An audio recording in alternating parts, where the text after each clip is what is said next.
Senta que lá vem papo bom. E mais um episódio no ar, trazendo uma história de inspiração e uma pitadinha de psicologia para você que está aí do outro lado. Antes de iniciarmos e de eu apresentar a minha convidada de hoje, eu quero agradecer os nossos parceiros e apoiadores. Afinal, sem eles, isso aqui não estaria acontecendo. E sem vocês, também não. Então, muito obrigada pela sua audiência. E muito obrigada ao Centro Hospitalar de São Paulo e o Dr. Victor, que nos representa. Muito obrigada ao Dr. Gustavo, da Clínica Armo, que cuida do meu sorriso. Obrigada a Fran e o Ali, do To You Hair, que cuidam do meu cabelo. André Bartolini, que dá sempre aquele toque mágico nas makes maravilhosas. A Animale, do Pátio Batel, que me veste. Aliás, hoje estou vestida de Animale. E Felícia Preto, que também me veste, trazendo couro e consciência ao consumo e ao uso do couro. Meu muito obrigada a vocês, que são nossos parceiros desde o início e que a gente siga aí nessa jornada. Bom, quando eu fiz a minha formação lá em administração de empresas, uma das coisas que mais me marcou, e já tem aí mais de 20 anos, é uma sigla chamada POC, POC 3, que significa planejamento, organização, comando, controle e coordenação. A minha convidada de hoje é uma especialista nisso. Ela não só ensina a planejar uma imagem, se posicionar no mercado, mas também a se organizar e dar o comando da sua carreira alinhada ao propósito e aquilo que você busca. Então, sem mais delongas, hoje comigo, Camila Rank, para contar a história e para contar o propósito também do trabalho dela e do sentido que faz ela, né, desenvolver todo esse projeto aí com a gente. Muito obrigada pela tua presença. Imagina, agradeço pelo convite, Cá. É um prazer, uma honra estar aqui.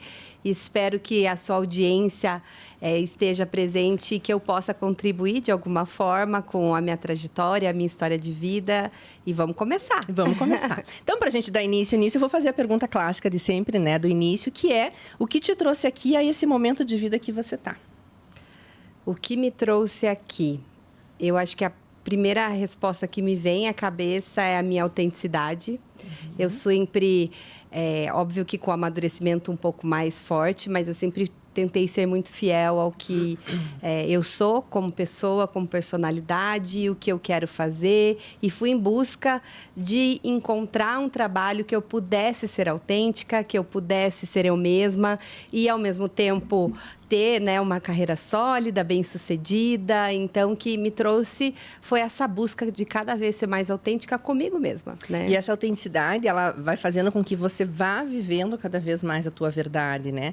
E como que é entrar em contato com isso sem se deixar levar por tantos estímulos externos, especialmente quando a tecnologia vai tomando, né, conta cada vez mais do nosso dia a dia? Perfeito, Cá. Eu acho que um ponto é, a gente muda. Então, também a nossa autenticidade vai mudando conforme a gente vai mudando de fases. Então, estar aberto a essa mudança. Não é porque um ano atrás eu disse algo que eu não posso dizer outra, né? O contrário disso. Então, ter essa liberdade de mudança, eu acho que é uma premissa da autenticidade. Eu posso mudar e eu vou mudar, né? Então, quando a gente tem isso, é um bom começo. E volta e meia, eu gosto muito da frase orar e vigiar, e a gente tem que estar o tempo inteiro prestando atenção se aquilo é importante para mim ou se eu estou ouvindo barulhos externos, expectativas externas. Então, a gente tem que estar sempre se vigiando aí nesse processo. Eu gosto também daquela, assim, eu acredito em milagre, mas faço a minha parte. Exato, que exato. Vem um jeito mais moderno de falar orar e vigiar, né? É. Que é bem isso. Então, não é só pedir, mas é também fazer a sua parte, né? E nesse ponto, assim, então conta para nós um pouquinho como é que foi a tua construção de carreira, as decisões que você precisou tomar, que você se lembra que realmente tiveram muito impacto, né? Para você chegar nesse lugar que você está hoje. E que lugar é esse? Então, já é um combo de perguntas. Sim. Eu acho que a maioria, talvez, da audiência não me conheça. Eu sou publicitária de formação e entrei numa carreira que foi um pouco num teste vocacional como psicólogo no terceirão, estava bem em dúvida, saiu no teste publicidade ou psicologia. Então, foram 2 caminhos que eu também adoraria ter feito psicologia. E poderia ser psicologia da publicidade, Isso que também. É um segmento, né? Hoje eu uso um pouco dessa minha veia um pouco sensível do ser humano, do meu lado observadora dentro do meu trabalho. Então, acho que eu também me daria bem na psicologia. Mas acabei optando lá em 2006, 2007, estava o boom da publicidade. Era o curso mais concorrido da Federal. Entrei em publicidade, fiz na PUC. E durante todo do meu processo, eu sempre fui muito mão na massa. Então, desde o comecinho, eu já quis atuar, já ir para campo, já ir para estágio. Venho de uma família, acho que também é importante pontuar, bastante empreendedora. Então, meus pais são empresários, não temos referências de uma carreira concursada ou CLT, sempre foi isso de empreender, de fazer por si mesmo. Então, essa é a minha história, então eu acabo repetindo esse padrão. E bem na faculdade eu já era muito assim, de ter essa proatividade de experimentar, de testar, e sempre fui muito mão na massa. Tive a sorte de, dentro da faculdade, eu acho que foi um pouco instintivamente, eu sempre gostei de moda, gostava muito de me vestir e eu deixava marcas nas pessoas sem mesmo eu saber que eu estava deixando essas marcas. E hoje eu trabalho especialmente com isso, marcas pessoais. E lá na faculdade tinha uma colega de sala que me via, a gente não tinha contato, né? Não era do mesmo grupinho, eu tinha mudado de sala recentemente, ela me via e falava, nossa, eu tô saindo desse lugar que eu trabalho e essa menina tem a cara desse lugar. E ela olhou para mim e falou, olha, eu trabalho numa rede de lojas de moda, é um varejo de moda, mercado de luxo, eu acho que você tem a cara. Eu falei, nossa, mas por que você acha isso? Não sei. Vai lá que eu tô saindo, tô indo pra agência, vai fazer essa entrevista. E eu me apaixonei no meu auge dos meus 21 anos, entrei como estagiária e fiquei durante 7 anos numa rede aqui que chamava Capuane, não sei se você lembra. Super conhecida. Era aqui na esquina, inclusive, do estúdio. Exato, né? Aqui pertinho. E tenho muito orgulho deles serem a minha maior escola de branding, porque, de fato, quando a gente fala de mercado de luxo, naquela época... Era o lugar. Era um lugar de experiência, de cuidado, do detalhe. E de luxo, né? Luxo, porque era o high ticket de Pátio hoje, Batel, né? não existia lojas das marcas. Essas grandes marcas era só quando a gente viajava. Exatamente. Então, eles que traziam, era o sobrenome da família, então já tinha essa coisa de marca pessoal envolvida. Hoje, eu contextualizo tudo isso e vejo que nada é por acaso, né? E aprendi muito com eles a trabalhar marca, a trabalhar pessoas. Então, fiz gestão comercial, fiquei 7 anos também com eles. Então, fiz o meu pé em marketing, em publicidade, mas também com pessoas, gerenciando as equipes. E chegou um momento que eles decidiram estrategicamente fechar as redes. Eu falei, e agora? O que eu faço, né? Vou para buscar um outro emprego ou vou empreender? E na época já conhecia meu marido, que também é um baita empreendedor. Ele falou, a hora é agora, não tem filhos, custo de vida relativamente baixo. A gente, né, é o momento de você arriscar. É nova, tem pique, então vai, empreende. E se não for isso, a gente pensa outro plano. E ele foi meu maior incentivador e foi ali que eu lancei a minha primeira empresa, chamava Modal por Camila Rank. Já tinha assinatura junto com o meu nome, do nome da empresa.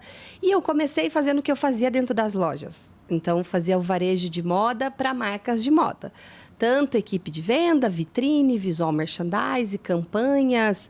Estava chegando o Instagram, então a gente não usava dessa forma naquela época.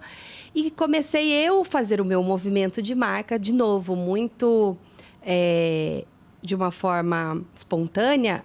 E que hoje eu vejo que era muito estratégia, mas eu não tinha consciência que aquilo tudo era estratégia. Mas fazia um movimento tanto com a minha imagem pessoal, como também com os meus movimentos de rede de relacionamento, de networking. E as pessoas começaram, nossa, mas você saiu da empresa e já está cheia de clientes, já está com uma baita empresa legal. Era a percepção das pessoas sobre o que estava acontecendo. No meio do caminho, cruzei com alguns anjos. Eu acho que também tem pessoas que nos norteiam. Tive o meu primeiro mentor que teve um curso de marketing pessoal na época. E eu abracei e falei, vou fazer. Não era a minha intenção aplicar nas pessoas. Vou fazer para aplicar em mim, porque eu adoro moda e vou seguir nesse caminho. Eu me encontrei nesse curso. Eu falei, gente, é muito mais gostoso trabalhar a marca como pessoa do que a marca como negócio, como instituição. E eu tenho essa coisa, de novo, do lado psicóloga. Minhas amigas próximas falam que eu sou coach life. Então, você que é a orientadora da galera. Exato. Então, quando eu comecei a trabalhar com marcas pessoais, eu consegui usar as duas habilidades. A habilidade estratégica, criativa, de ideias, a parte de imagem, de marca também, muito bem, que é o próprio branding, mas conseguia usar o meu lado de desenvolvimento pessoal, porque quando a gente fala de uma marca pessoal, a gente precisa preparar aquela pessoa. Não é assim, você é uma marca agora, vai lá na frente da câmera e fala. você é o fundador. Vai lá que agora a moda é o fundador. Então, eu precisava preparar emocionalmente, mentalmente aquelas pessoas para que elas performassem como marca, para que elas se visualizassem naquele lugar. E daí que eu me encontrei dentro da carreira de marcas pessoais, branding aplicado a pessoas. E 8 anos eu faço isso, né? Então, E passa, né? E quando eu comecei, nem se falava de marca pessoal. Era uma coisa muito começo, né? Tudo era mato. E daí eu fui aos pouquinhos, né? Fazendo a transição. Fui deixando o varejo. Fui indo só para as pessoas. No meio do caminho, tive outras oportunidades. Com meu marido, abri uma franquia. Então, o que eu vejo, assim, da minha trajetória é que eu sempre fui aberta à mudança. E caminhava para as coisas acontecerem. Não tinha total certeza de tudo que ia vir pela frente. E mas não tem. Não tem até hoje. A gente não tem nenhuma certeza. Exato. Eu fui muito assim, instintivamente, espontaneamente. Claro que sempre me preparando, né? Indo atrás da parte também técnica, mas sentindo. Eu uso muito a minha intuição nas minhas escolhas de carreira e de vida. Assim, eu devo estar aqui, vou. Não sei exatamente. Se sente aquele conforto Isso. físico até, né? Acho que eu tenho que ir. Ai, a Karina me chamou para o podcast. Acho que eu vou aceitar. Foi gostoso. E vou. Eu sempre Então, falo, né? Até em consultório, que às vezes a pessoa ela fala, mas eu acho que eu não tenho intuição, porque não me vem nada, assim, não escuto alguém me falando alguma coisa, eu falo, mas às vezes o teu corpo tá te falando. Então, quando chega uma ideia para você, ou um convite, ou uma proposta, uma possibilidade, enfim, e te dá um desconforto físico, uma angústia, uma ansiedade, negócio. Escuta que isso pode ser você mesma, né? Claro, aí tem vários viés. Isso pode ser um medo mesmo, né? Mas pode ser também a pseudo-intuição de que aquilo não é para você. Exato. Que aquilo não atende aos teus valores, à tua Exato, autenticidade, né? Que você não vai ser fiel a si mesmo. E acho que quando a gente faz aquilo que a gente gosta e que atende o que nos é caro, a chance daquilo funcionar é infinita. Não tem erro, Sim. né? Então, eu me permiti ir me moldando conforme o caminho ia me apresentando. Então, fui indo, as pessoas foram me abrindo a porta, eu fui me colocando. Obviamente que teve momentos que a gente, e até hoje ainda isso acontece, a gente duvida de si, a gente acha que o que a gente faz não é tão interessante ainda, não está transformando o mundo. Então, a gente tem vários questionamentos. E por que transformar o mundo? Para que tanto? A gente pode transformar uma pessoazinha só. Exatamente. Por vez, né? Então, isso eu vejo que foi uma coisa que eu fui amadurecendo e sentindo que era isso. E hoje, essencialmente, trabalhando com mulheres, eu posso me dizer que eu me encontrei, porque quando a gente consegue trazer autenticidade para o trabalho, melhora a autoestima pessoal. Porque daí você está muito conectada com aquilo que você está entregando. Então, a entrega profissional puxa o pessoal. Então, uma coisa está muito atrelada à outra. Então, quando eu faço essa aceleração de marcas, né? Trabalho o branding de uma marca pessoal e dos negócios mais exclusivamente de mulheres, eu vejo que transforma a vida como um todo delas. Eu começo na carreira. Meu intuito não é mexer na parte pessoal, mas isso acontece. Não escapa porque nós somos uma coisa só. É, muito integrado, né? E se a gente não está bem na vida pessoal, vai respingar no profissional e vice-versa, né? Sim. E como que você cuida e cuidou, né, desde lá de trás, do teu branding pessoal? Como que você foi construindo a tua imagem? Sim.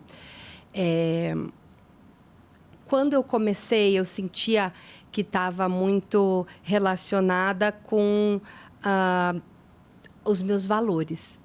Então, eu sempre fui muito comprometida, muito responsável, muito séria. Então, desde muito novinha, trabalhei. E mesmo que fosse um estágio de 4 horas, eu levava aquilo a sério. Tive uma criação também dessa forma, né? Por isso, um valor que é muito meu. Então, começou assim. Eu era uma pessoa muito confiável, né? Então, com 25 anos, dentro da Capone, eu era gerente comercial e gerente de marketing. Nossa. Eles iam viajar, deixavam a chave comigo. Eu tinha 25 anos. Viajava para Foz, cuidava de toda a equipe, era muito nova. Então, eu via que tinha muito sobre isso, da minha responsabilidade em seguir aquilo. E, obviamente, meu olhar estético também sempre foi muito apurado. Então, eu cuidava de estar bem apresentada, de ter uma consciência de adequação dos ambientes que eu frequentava, né? Então, também isso eu fui aprimorando. essa questão da imagem como a parte visual mesmo, então sempre tive um cuidado. Isso foi muito meu, sempre fui uma pessoa mais vaidosa, que gostava. Então, tive essas referências da moda que me ajudava a melhorar cada vez mais o olhar estético. Então, por exemplo, quando eu me lancei na empresa, eu tive um cuidado lá atrás de já ter uma identidade visual coerente, um site, tudo muito redondinho, tudo muito bem feito, que isso reforçava as minhas características como responsável, profissional. Então, não era um ponto, eram vários. Então, a minha imagem estava atrelado com os meus materiais de comunicação, que estava atrelado com a minha postura, que estava atrelado com a minha entrega. Então, isso cada vez reforçava aquilo que eu era, e as coisas foram acontecendo de uma maneira muito natural. Obviamente, hoje eu já entendo isso, hoje não, há algum tempo, como um método. E eu consigo ensinar, né? O que eu fiz. É o teu jeito que Exato. funcionou. Eu falo sempre... E não é tão natural para todo mundo, não, você né? não pode esperar que chegue aquele dia que vai estar ensolarado, isso. Com aquela pessoa mágica, aquele par Sim. incrível, aquela, né? Não, você começa a ser o que você quer ser quando chegar esse dia. Exato. Então, se eu quero ser uma pessoa profissional, se eu quero ter um resultado financeiro Exato. X, eu começo a atuar daquela maneira, né? Então, eu vou ser responsável, Isso. eu vou ter uma coerência na minha postura, né? No meu material. Exatamente. Você começa antes de chegar o resultado. Né? E as pessoas, às vezes, querem esperar Isso. Né? O contrário. Exato. E o que eu uso muito, Kai, que a gente tem visto com a era digital e as mídias sociais, e eu gosto muito de dizer, primeiro a gente para depois a gente comunicar.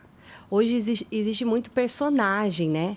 Quando fala de branding pessoal, algumas pessoas até têm aversão, porque tem que ser um personagem. Não, o personagem não sustenta. Não sustenta. Então, você tem que ser fiel a quem você é e do seu jeito. Então, obviamente, dá pra gente fazer uma gestão. O branding é uma gestão, como eu falei. Tá tudo conectado. É uma organização dos recursos, poderia se dizer. Mas aquilo tem que ter a ver comigo. Né? Não pode ser. Por exemplo, aqui um exemplo muito clássico. Se eu vestisse a sua roupa do jeito que você está, não seria eu. Assim como se você vestisse a minha. Então, a gente precisa entender o que é importante para mim. E aquilo, eu me sentir confortável naquilo, que aquilo vai ser natural e as pessoas vão reconhecer naturalmente. Então, fica tudo mais fácil, inclusive a venda, porque a venda é resultado de um relacionamento. É um relacionamento, porque você vai contar uma história. Exato. Né? Sobre algo, sobre um produto, um serviço que vai chegar naquela outra pessoa, vai atender a algo que é importante para aquela pessoa. Né? Ou é uma solução, Sim. ou é algo que, de repente, faz com que aquela pessoa se sinta segura. Enfim, algum valor vai ser atendido ali, alguma urgência vai ser atendida ali, né? Sim. Então, eu acho que e o relacionamento, ele faz com que a venda, ela se renove. Exato. Né? Porque ela não é uma vez só. Exato. Por isso que a era das marcas pessoais está tão forte, né? A gente tem visto cada vez mais os fundadores e idealizadores de grandes empresas à frente da comunicação. Porque o nosso cliente, o consumidor, ele está exigente. Ele quer confiar de fato naquela pessoa. Então, as pessoas estão se colocando à frente da comunicação exatamente por isso, porque não quer mais ser enganado. Não adianta pôr um personagem ou um influenciador que não conversa com aquele público, com aquela marca, porque a gente consegue identificar. Quem mais consegue trazer um propósito, uma história real? Quem escreveu essa história? Os fundadores. Então, cada vez mais a gente vai ver esse movimento, porque a gente quer se conectar verdadeiramente. Com aquelas... Na prática, como é que se dá esse trabalho, Cami? Quando eu chego para você e peço para você que eu quero organizar a minha marca, né? Sim. Como que isso acontece na prática? Na prática, eu divido em alguns pilares, que é o foco do meu trabalho. Então, resumidamente, seria: o primeiro pilar é você se perceber como marca. Então, é um mergulho de autopercepção. Quem eu sou, quais são os meus diferenciais, desde coisas mais práticas, como precificação dos meus serviços, qual é o meu portfólio de serviços, de produto. É um mergulho em si mesmo. Então, a gente sempre faz esse mergulho para buscar essa essência. Então, uma fase bem introspectiva, que você não começa já indo na rede social ou fazendo qualquer movimento externo. Primeiro é introspectivo. Eu preciso olhar para essa marca e fazer com que essa pessoa se olhe como marca para que desabroche, para que ela se sinta segura quando vá para para o palco, né? Saia dos bastidores aí. Então, esse é o primeiro bloco do trabalho, que varia, assim, de encontros. Eu sempre trabalho com projetos, né? De 3 a 4 encontros só nessa parte introspectiva. Então, a gente faz uma estrutura de modelo de negócio, de mergulho em si mesmo, com esse viés de carreira, né? Obviamente, sempre pensando no business. O segundo pilar, né, desse processo é a parte de linguagem dessa marca. Então, como que a gente comunica essa marca? Quais vão ser os canais que a gente vai usar? Qual vai ser a cara dessa marca? Os elementos, os rituais, desde identidade visual, cores que fazem sentido com a marca. A gente pensa em tudo que é externo. Dentro do externo está um pulo do gato, que é onde eu acho que é o diferencial do método que eu aplico, que é o famoso netweaving, que é a rede de relacionamento de uma forma mais profunda. Isso também é um movimento externo de branding pessoal. Com quem eu vou me conectar diz muito sobre mim. Os lugares que eu frequento diz muito sobre mim. Então, ter consciência. Eu estou aqui do lado da Karina, está dizendo algo sobre mim. Eu estou me conectando, assim como a Karina está se conectando com a Camila. A gente tem que aumentar essa consciência e ser, de fato, criterioso. Faz sentido? Com quem que eu linko o meu nome? Isso vai falar sobre o que eu acredito e o que eu penso, as afinidades, né? Exato, as afinidades. Então, eu tenho, inclusive, grupo de mulheres que é sobre isso. Elas têm afinidade. Então, elas estão comigo porque elas sabem que todas vão ter, de certa forma, algo parecido. Então, acabam que todas se dão bem. Então, é sobre isso. A gente precisa ter consciência de que tudo que a gente frequenta, consome, se conecta, vai ser algo que vai dizer sobre nossa marca. Então, dentro desse processo de linguagem, a gente também fala sobre rede de relacionamento, que eu uso o termo de netweaving. E, por último, a gente ajusta daí experiência do cliente, branding na essência, a gente vai para a parte lúdica do negócio, a gente ajusta também formatos. Então, para quem tem uma expectativa, eu quero variar um pouco, o meu portfólio está pequeno, eu só faço isso. Na última etapa, a gente consegue ajustar dentro do modelo de negócio novas possibilidades, novos projetos, braços. Quero ir para o digital, ou quero fazer eventos. A gente também, nessa última etapa, consegue pensar em novos produtos. E, por último, tem uma entrega daí densa de análise, diagnóstico e plano de ação, que é o mais legal. Então, a pessoa sai do processo com um dossiê, o branding book dela, com todo o mapa, né, que a gente estruturou. Mas o mais importante, o que eu vou fazer a curto prazo? Porque as pessoas querem fazer coisas a longo prazo, o ano que vem. Falo, calma, gente, pode ter sonhos grandes, mas a gente precisa ter foco. Separe em metas pequenas. Exato, que você chega lá, então né? Eu entrego tudo isso separado, curto prazo, médio prazo, longo prazo. Então, ela sai de verdade com algo muito prático e que ela consegue implementar e fazer os movimentos necessários para chegar no objetivo macro, que é sempre a gente voa aí 10 anos para frente. Então, isso é bem interessante. Então, é mais ou menos assim que funciona. Muito legal. E qual dessas etapas você percebe que as pessoas têm mais dificuldade? É muito de perfil, Cá. Tem alguns que têm dificuldade dessa introspecção. Já quer resolver. Já quer deixar meu Instagram bonito. Calma, nós vamos chegar lá. Não adianta pintar o barco se ele está furado, né? Não, exatamente. Outros já se surpreendem quando a pessoa não é muito de ter um grupo de relacionamento, uma rede muito grande. Se surpreende quando começa a conversar com pessoas diferentes. Nossa, como isso é legal! É muito legal! Vá tomar cafezinho. Vá conhecer as pessoas. Saia da sua bolha. E outros amam essa parte bem prática de posicionamento digital, deixar a cara do negócio. Gosta do lado visual da coisa, né? Qual que vai ser a cara do meu site? Se eu tenho que mudar minha logo, não tenho que mudar. Então, é muito de perfil de cliente para cliente mesmo. E como que você foi conectando, em paralelo, porque a gente não tem como fazer isso separado, né? A construção da tua família. Ai, maravilhoso. Não é? Porque a gente se joga nos projetos profissionais, mas total. E aí? Você não tinha filhos quando você começou, né?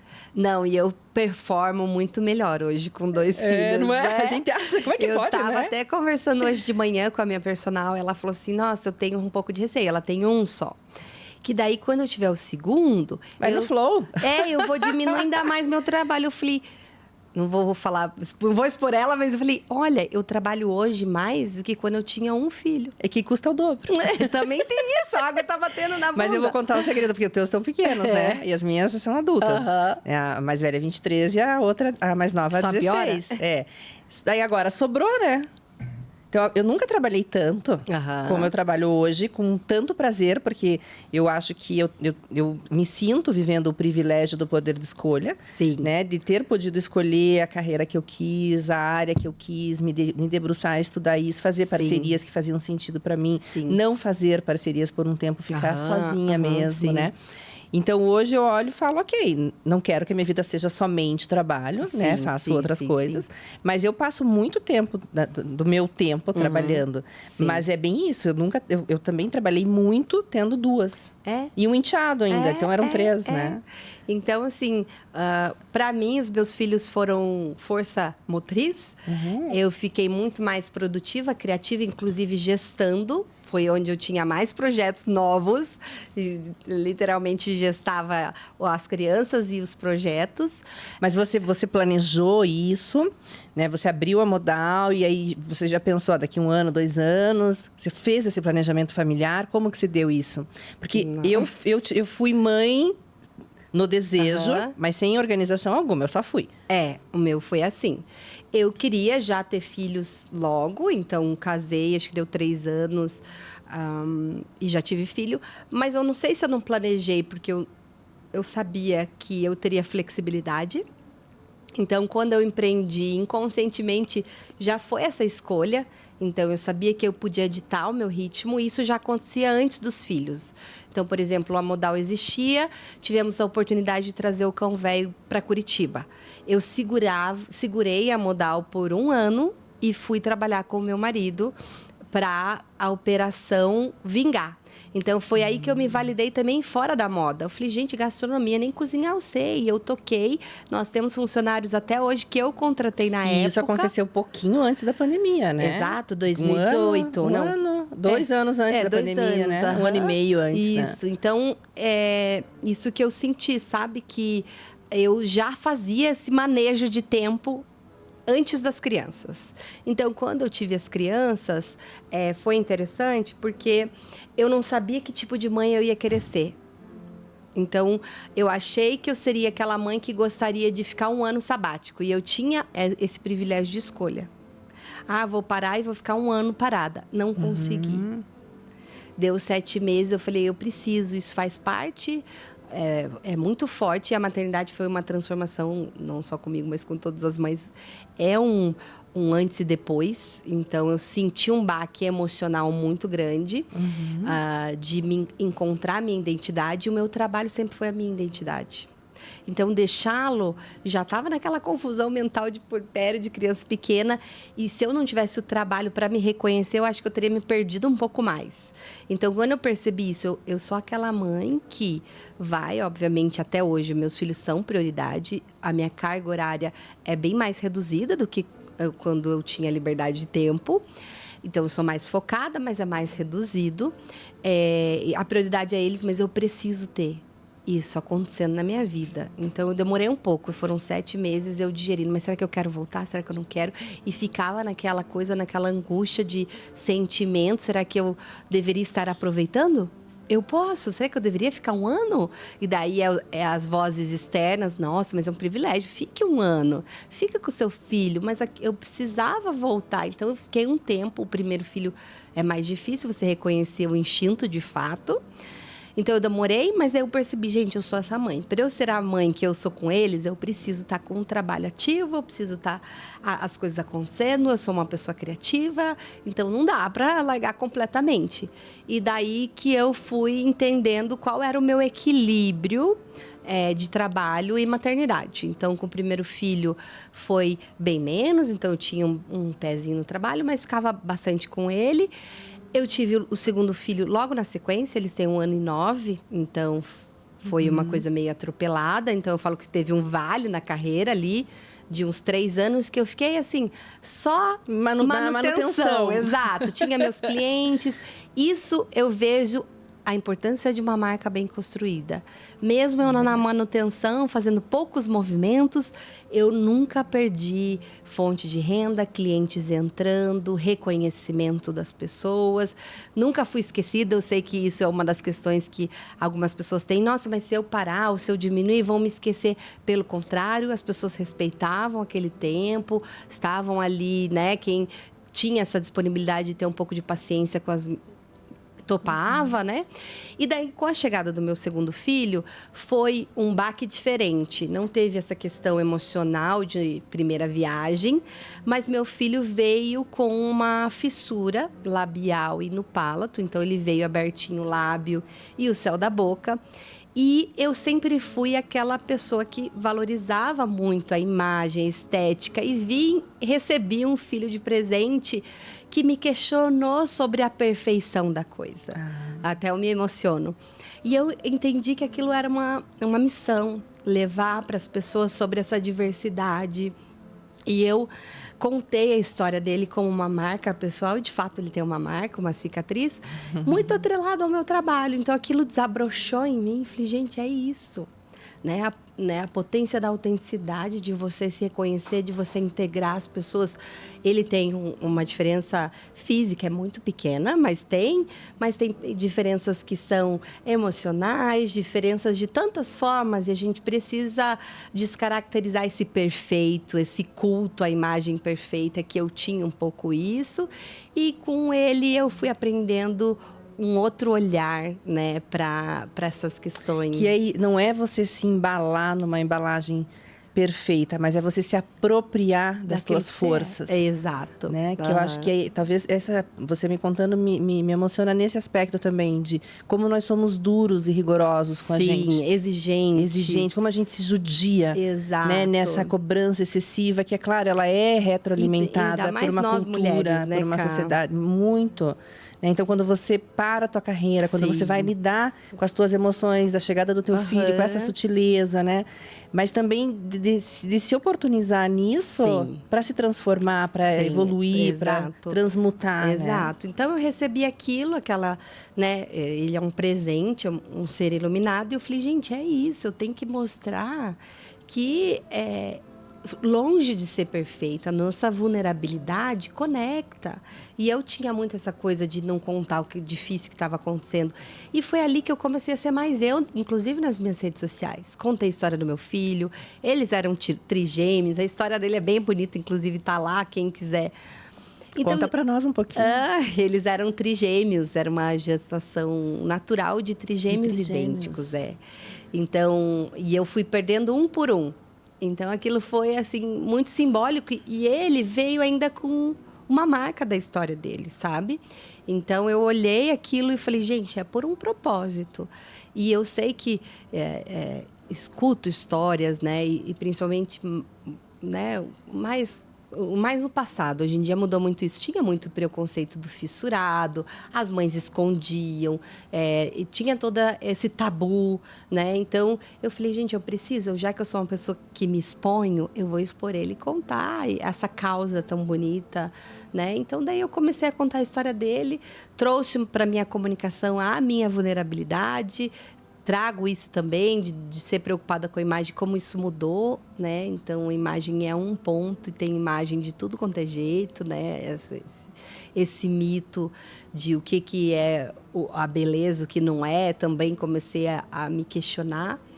E foi muito lindo, assim. Então, daí me deu uma força. O João veio para trazer essa força de trabalho e entender que o que eu faço, de fato, é muito transformador. E a maneira que eu lido com as minhas clientes, com as mulheres que estão perto de mim, é fazer esse acolhimento, essa coisa gentil, que todas nós estamos no mesmo barco, né? Que temos os nossos questionamentos, as nossas dificuldades, os nossos medos, mas a gente tem que seguir, ir para frente, entender o que tem nos enviado, no sentido assim, eu percebo que a gente, tudo tem um propósito, uma mensagem. Se a gente olha para o copo cheio, a gente é muito mais beneficiado do que só olhar, ai meu Deus, mas poderia ser assim, poderia ser assado, mas o que eu posso aprender, porque quando nós vivemos no ser, nós vivemos na ilusão, né? Numa possibilidade.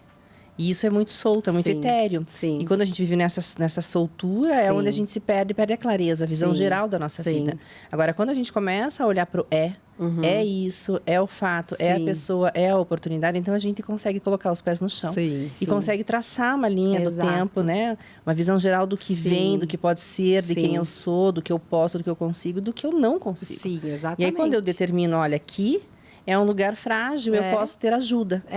Aí eu falo, ou você tem 2 caminhos, né? Tem coisas que você se pergunta como eu posso fazer e coisas que você se pergunta com quem eu vou fazer. Sim, sim. E esse com quem é quando a gente reconhece. Se abre, né? Se pro abre, outro. se descansa na nossa, né, na nossa resistência, Sim, ele sim. descansa na nossa fragilidade Sim. e diz, agora eu aceito o Sim. suporte de um especialista, de alguém que Exato. realmente sabe e vai agregar na minha vida. Exato. E acho que mais do que nunca, no momento que nós vivemos, em que a gente vê aí mentorias e mentorias e mentorias, mais do que nunca, eu acho que as pessoas estão se abrindo mais para isso, Estão. né?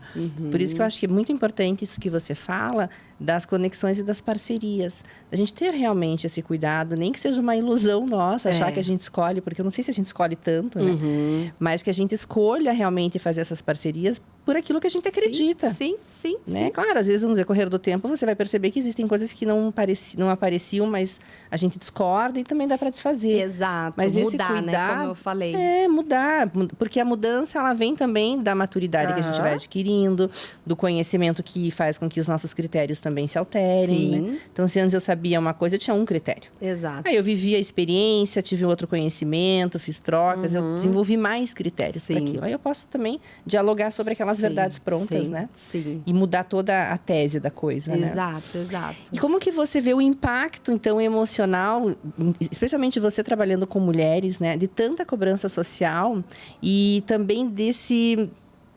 quase uma objetificação quando se fala de exposição, né? Que é isso. Então, como que eu mostro quem eu sou? Eu quero ser isso. Sim. Não, mas você é aquilo.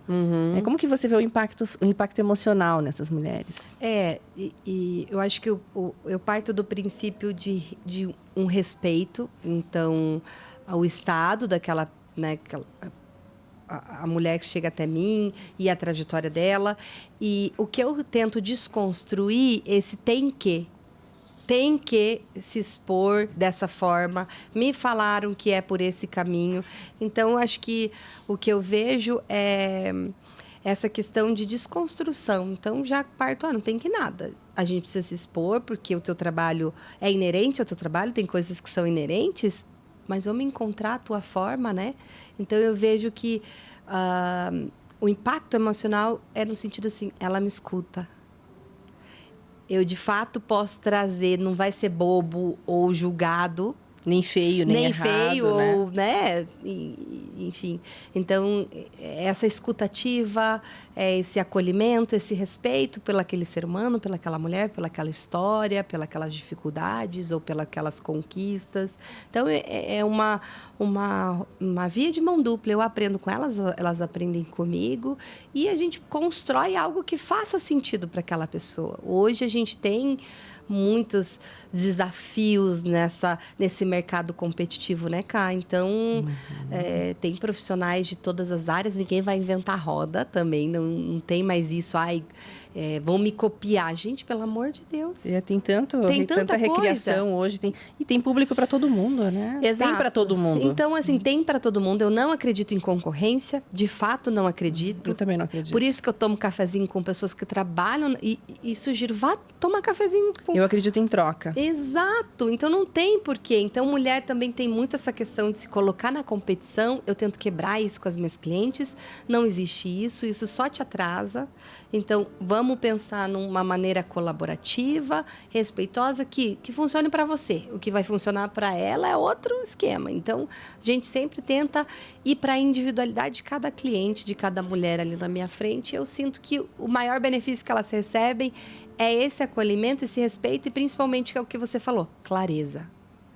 Nem uso isso na minha comunicação, mas é o que elas mais sentem. Gente, mas como que ela conseguiu? Na verdade, eu só peguei o que ela me falava e traduzi num material mas na verdade é tudo que ela me trouxe, não é novidade nenhuma, né? Mas é o descodificar, trazer essa clareza, fazer a pessoa se escutar, né? Então, eu sinto que é por esse caminho. E você acha que os julgamentos que vêm de fora, eles ainda são mais do feminino do que do masculino? Quando se trata da mulher, né? Da persona mulher. Difícil, assim. Na minha área, especificamente de marca pessoal, eu vejo que os homens, eles ainda acham como um serviço supérfluo. Ai, não preciso disso. Tem mudado. E por muito tempo eu deixei de atender homens, não porque eu não tenho afinidade, mas porque eles não levavam tão a sério como eu gostaria. Que não faz sentido para eles, né? Então, eu vejo que tem isso. Então, não sei se é um julgamento, um preconceito. Eu acho que pode ser por esse caminho. Uma crença, uma maneira de limitante, pensar ainda. ou mesmo uma sociedade que é mais fácil para o homem, a gente sabe, né? Que é mais fácil ele se posicionar. Tudo é muito mais mastigado para ele, né? Então, eu sentia isso na prática. Então, eles levavam menos a sério, eles abandonavam o processo, muito menos homens aderindo ou mesmo buscando, mas isso tem mudado. De um ano para cá. Na terapia também. É. Na psicologia porque também. também as mulheres se empoderaram cada vez mais. Nem gosto tanto dessa palavra, mas eu acho que funciona no sentido de elas estão entendendo a potência que elas são e daí a água está subindo. E eles estão começando a se movimentar. Então, agora, recentemente, eu sinto que, de novo, eles... Opa, vou ter que trabalhar minha marca. Não tá tão fácil assim. Então... Já não é tão simples, Isso, né? Exatamente. Eu comecei há 8 anos. Há 8 anos atrás, era... Mudou muito, né? Muito. Nessa década, vamos colocar, né? Então, agora, de volta, os homens têm me procurado. Mas, de novo, eu faço sempre um filtro. Porque, de fato, você quer fazer esse trabalho? Senão, é o meu tempo perdido e do cliente. Então, e a gente quer case. Exato, a gente quer performance ali, né? A gente quer resultado, porque senão não faz sentido o nosso trabalho. E nisso, a mulherada dá um show. Dá show, né? Show. O que você percebe, se existem mudanças de quando você começou para cá nas prioridades, quando te buscam? A prioridade número 1 é rede social. E as pessoas acham que branding pessoal é rede social. Pelo amor de Deus, a gente nem começa por aí. A base de qualquer branding é rede de relacionamento. Não tem lugar que a gente seja mais forte do que as pessoas que já nos conhecem. A gente fica tentando buscar seguidor e conquistar pessoas que nunca nos viram. E o que está do nosso lado, a gente não trabalha, a gente não faz uma conexão. Então, a base é sempre offline. Mas hoje a demanda preciso de um Instagram que mostre quem eu sou. Porque as pessoas querem crescer num raio muito mais amplo do que o mais inteligente, no meu ponto de vista, né? Eu penso que quanto mais a gente busca quem está mais perto, como aqui mesmo no podcast, quando eu pensei no projeto, as pessoas que eu pensei são as pessoas que estão mais próximas a mim, as pessoas que eu conheço, que eu acho que são interessantes, que eu sei das histórias, que as histórias realmente trazem uma mensagem, né? Seja lá qual é o tamanho que elas têm lá fora, numa rede social. Mas é que, no meu ponto de vista, aquilo traria algo para o meu público, né? E eu vejo que tem uma ilusão de rede social. Tem muito o branding aplicado de forma errada. Então, você acha que a pessoa está performando, acha que ela está cheia de clientes, que ela é bem-sucedida. Aposto que você já foi em algum profissional que você olhou na rede social, nossa, que maravilhoso, parece que o trabalho é incrível, você vai no presencial e não é nada daquilo. Acontece muito isso. Muito. Então, quem está olhando de fora fala, eu preciso ter aquilo, mas na verdade ela está se iludindo, aquela pessoa nem é tudo aquilo. Como acontece ao contrário, né, Cami? Eu conheço profissionais da minha área que são super low profile nas redes sociais e são excelentes profissionais. Sim. Você vai lá ver, é pequenininho, né? Mas dão show, assim, sabe? De conhecimento, então, tem que ter um pouco de tudo, né, Cato? Não dá também... Você é uma baita... tem uma experiência, uma entrega incrível. E você não vai usar uma rede social a seu favor?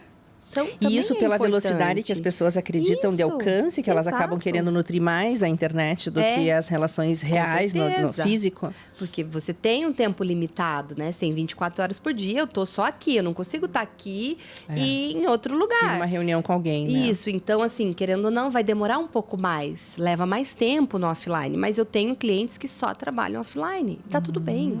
Desde que faça um movimento de netweaving forte, que vá, se movimenta, esteja nos lugares, seja vista, tudo bem não que ser low profile, mas o offline tem que compensar. Tem que estar compensando. Isso, senão... Se trabalhar os dois, melhor ainda. Melhor ainda, é o ideal. Mas se fosse para escolher um deles, seria no offline. Eu começaria sempre pro offline. Movimento offline. E esse offline, esse movimento, ele se daria por reuniões, apresentação do projeto, aquela conversa mais informal? Expandir relacionamento, Cá. É ser intencional. Poxa, eu vou numa academia. Deixa eu ver que academia que eu vou. A Fer, nossa conectora. Nossa conectora. Olha lá, ó. Ela Eu estive lá, com ela hoje, ela me judiou. ela é Ela é um networking vivo Exato, ali, né? a gente fez muito networking indo na Muito. academia. Eu conheço muita gente de lá. Então é sobre Verdade. isso. Às vezes a gente acha que só se movimentar ou é reuniões intencionais de trabalho. Pelo contrário, é um hobby que você É um faz. bom dia, um boa tarde, Exato, né? é na fila do pão, é na escola dos filhos. Mas o importante é se movimentar. Não dá para fazer netweaving e networking, enfim, em casa, assistindo Netflix. Não dá, gente. Tem que ir pra rua, tem que ser visto, tem que se conectar com as pessoas. E, de novo, lugares que você queira ir. Ai, Camila, eu não gosto de academia badalada. Mas será que você não gosta de um yoga, então? De uma coisa menor? Sempre tem uma coisa que você se identifique que tenha pessoas, de preferência. Que é aquele estudo que diz que nós somos a média das 5 pessoas que a gente convive, né? Exato. Então, quando adulto, não é pra gente estar convivendo tanto com a nossa família de base lá, né? Mãe, pai, irmãos. É pra gente já ter outras pessoas nessa história, né? E eu acho que o meio que nós estamos também. Então, se eu quero me conectar com pessoas de um determinado perfil, claro que eu preciso fazer essa escolha. Nesses ambientes, né? Nesses ambientes. Aí não gosto, mas o que você quer, então? Isso, defina. Tudo não teremos, né? Não teremos, mas poderemos ter muito. Isso, né? Então eu falo que esse é o movimento inicial. Poxa, deixa eu ver intencionalmente. O nosso poder de consumo já é uma forma da gente se relacionar. Em vez de eu só comprar na Zara, por exemplo, tudo bem comprar. Mas toda hora, lá você não troca com ninguém. Você não conversa com ninguém. Deixa eu... É o self-service. Isso, né? deixa eu De moda. incentivar uma empreendedora do meu bairro, uma loja de rua. Deixa, né? Isso é se relacionar, gente. Então, todo esse movimento... Transitar, né? Isso, exatamente. Que é o que eu estava te falando quando a gente começou, né? De eu estar nesse movimento de estar indo para uma clínica, exatamente para poder pra me se conectar com mais relacionar, pessoas. exato. Porque senão eu fico E encavernando, o ser né? humano é um ser relacional. Então, por mais que você seja mais tímido, mais introspectivo, você precisa se relacionar com as pessoas. E aí, quando a gente fala de se relacionar e de ir para esse encontro no físico, que sai do virtual, porque eu penso e observo que no virtual fica fácil você formatar uma imagem, jogar na rede, ficar lá torcendo, ou comprar para que alguém, né, goste de você ou não. Quando você vai para o físico, você vai para as possibilidades reais e incontroláveis. Quer dizer, eu não tenho como controlar se aquilo vai ficar dentro de um parâmetro ou não e tudo mais. O que você percebe como dificuldade para essas pessoas irem para o físico? Elas têm um estereótipo do que é a coisa. Então, eu tenho que estar em todos os lugares, por exemplo, ou tem que ser essa pessoa performática, de cumprimentar tudo isso, todo mundo e ser simpático. E não é sobre isso, é ser você, mas os lugares que tenham pessoas, é só isso, não é mais do que isso. Então, eu vejo que a dificuldade que, às vezes, quando eu chego com esse conceito para as pessoas, elas, não, eu não quero. Ai, não, acho que eu não vou conseguir. Essa fase está muito difícil, eu não tenho ninguém para tomar um cafezinho. Calma, a gente vai encontrar pessoas que sejam parecidas com você e não parecidas fisicamente, de jeito, de personalidade, de valores, e vai ser uma conversa natural. Então, se abrir, a gente só vai saber se gosta ou não se a gente for. Então, eu tento quebrar essa barreira. Não é para você ser a mais simpática, popular, não é sobre isso. Você só precisa se relacionar, conhecer gente. Então, a gente vai fazendo uns movimentos devagar, se conectando com ambientes que você se sinta confortável. Quais são os ambientes que você se sente confortável? Às vezes, é fazendo um curso de línguas, perfeito. Lá vão ter alunos. Já aprende e já Exato. conversa com pessoas. Às vezes é indo numa palestra, às vezes numa atividade física, né? Você mais do que eu sabe, né? Nossa, eu fiz muitos amigos de e muitos corrida, parceiros. de esporte, tem muitos. É o senso de comunidade que se fala muito no digital. É isso, veio da raiz do A offline. rede social, ela já acontece desde que o mundo é mundo. Exatamente. Então, volta, as pessoas precisam voltar. E não tem nada mais poderoso que isso, porque quando aperta, eu falo assim, se tudo desligar, se isso aqui desligar, a internet não existir, o que sobra? Então, se você não fizer esse trabalho, sobra lá uma rede bonita. desligou, apagou, acabou todo o teu trabalho. Então, Se der uma pane na tecnologia. exatamente. Então, por isso que eu sou muito a favor desse trabalho sólido de relacionamento, que você gera realmente um impacto na outra pessoa, que você se conecta, se relaciona. Que você se faz ser lembrado. Exato, exato. E aí, com isso, eu sei daquele projeto que eu vou participar esse ano. E quero que você conte pra gente um pouquinho como que ele se dá, né? Qual que é o propósito, com que frequência. Para quem está assistindo também, de repente, ter essa oportunidade. Perfeito, Cá. Obrigada pela abertura para contar. Vamos crescer juntos. Com essa minha história de estimular as clientes a se conectarem, e elas vinham com um retorno assim, mas eu não conheço muita gente que tem esse espírito nosso, falava eu e a cliente. Claro que tem, todas as minhas clientes são assim, vou colocar vocês na mesma roda. Essa foi a ideia inicial, de ter um evento que eu conseguisse fazer com que elas se conhecessem. Começou com a intenção de clientes minhas, já dentro da minha patotinha, digamos assim, se conectarem. E daí eu falei, por que não fazer um evento que eu consiga aplicar o branding? Então, é um evento de marca, então é uma experiência que vai ser sensitiva, que tudo vai ter uma unidade, um impacto visual. Consigo fazer com que as mulheres se conectem e que eu traga um conteúdo. Então, daí eu criei o laboratório, que é um evento para experimentarmos, para oxigenar as ideias, para a gente se relacionar, para a gente testar coisas. Eu tenho ideia de fazer isso aqui, mas não tenho coragem. Será que vai ficar bom? Vamos ali conversar e quem sabe pode ser que funcione. Então, começou com essa ideia, o nome é para isso, para a gente ter um lugar seguro, que todas estão no mesmo barco, que a gente possa testar novos projetos, novas iniciativas, pensar em coisas diferentes, num ambiente que branding esteja no ar, que as pessoas sintam que é uma aplicação de marca. Então, de fato, toda a minha carreira é voltada para isso, né? Nessa percepção de marca, nessa experiência dos detalhes. E que fosse em prol ao empreendedorismo feminino, que a grande maioria das minhas clientes são ou profissionais autônomas, liberais, empreendedoras. Em novembro é a data oficial do empreendedorismo, se eu não me engano, é 15 de novembro. Do empreendedorismo, isso, né? Do empreendedorismo feminino. Então, a ideia desse evento é para celebrar o empreendedorismo feminino nesse evento imersivo de experiência, cheio de oficinas. Então, fiz o ano passado a primeira edição, foi super legal. E agora, em novembro, dia 1º de novembro, vamos para a segunda edição para fazer mais um encontro e planejar o nosso 2026. Então, uma das oficinas que a gente vai ter nesse dia 1º vai ser um planejamento e vendas do próximo ano. Então, uma coisa também bem mão na massa, como também a minha forma de trabalhar. Então, é basicamente isso. É um evento que celebra as mulheres empreendedoras e não só que empreendem, que tenham mentalidades empreendedoras. Que às vezes têm uma carreira CLT, mas que está sempre pensando em inovar, em trazer soluções. E aquela velha máxima, né? Se você quer ter coisas novas, não adianta ficar fazendo a mesma coisa. As mesmas coisas, então, eu gosto sempre de, a cada ano, trabalhar alguns propósitos meus, né? Então, esse ano eu decidi que eu faria coisas novas, pelo menos uma vez por semana. Olha o que é um curtíssimo espaço de tempo, né? Coisas novas que poderia ser ir caminhando da minha casa ao centro da cidade, né? E eu tenho feito isso. Tem conseguido? E isso é tão bacana, porque sensibilizou muita coisa, né? Um olhar, sensibilizou perceber meu corpo, as coisas que eu fui deixando, porque com essa coisa das minhas filhas crescerem, eu fui percebendo também que eu sou mãe mais da metade da minha vida. Minha filha, eu tive aos 21, eu tô com 44, então quem é essa mulher agora, né? Porque eu maternei e trabalhei esse tempo todo.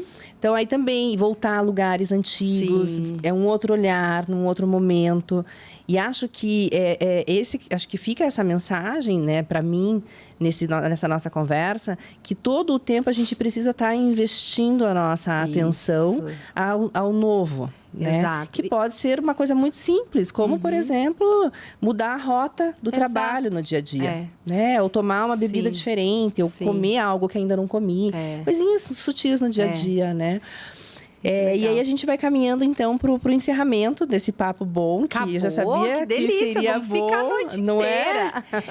Eu vou estar nesse evento, porque eu estou no meu propósito de coisas novas. Maravilhosa. E quanto mais eu vou cumprindo aí com o meu propósito, mais eu vou ficando mais preparada, mais sensível, mais sutil vai ficando o meu olhar. Tem sido uma experiência maravilhosa, assim, né? De resgate também, de renovação. Acho que sempre é tempo. Sim. Especialmente quando a gente entra no segundo ato, assim, né? Que daí a gente renova a expectativa e a perspectiva de vida também. Sim, sim. E eu penso como você, né? Nós, mulheres, precisamos, sim, nos fortalecer enquanto parcerias. Exato. Porque eu acho que isso no universo masculino acontece, né? forte. Eles são muito parceiros, né? Você que trabalhou ali com seu marido, acho que pôde ver até mais de perto como é que eles são no profissional. Eles são fechados com eles, né? Então, nós também precisamos fazer esse exercício de baixar essa guarda. Exatamente. E somar forças, né? Então, acho que é uma ótima oportunidade. E acho que hoje também é uma amostra de soma de forças, assim, da gente realmente, esse reencontro que a gente está tendo aqui, que a gente teve esses dias lá com a Fran, e de você estar aqui, traz essa riqueza nesse papo. E Cami, já quero deixar aqui o meu muito obrigado a você por ter vindo mais uma vez, tá à disposição. E a quem está ouvindo e assistindo a gente, né? Quem está aí do outro lado, sempre lembre, né? Que para a gente continuar com esse podcast é muito importante a participação de vocês. Então, compartilha, né? Passa a seguir, divide aí com outras pessoas, ativa a notificação para que toda vez que tem um episódio novo, você também seja avisado e você não perca nenhum desses papos. Porque sempre é uma oportunidade da gente expandir um pouquinho da nossa maneira de pensar e da nossa maneira de sentir e agir no mundo. Para fechar, Cami, o que é um papo bom para você? Ai, papo bom é isso, Cá. Quando flui, a gente não vê o tempo passar. Quando a gente se sente a gente mesma, quando a gente pode ser a gente mesma. Acho que isso é uma premissa aí de um papo bom. Ai, que a gente nunca seja engolida pelo sistema e pelas exigências sociais. Exatamente, né? Perfeito. Muito obrigada. Muito obrigada a você que está em casa e até o próximo episódio.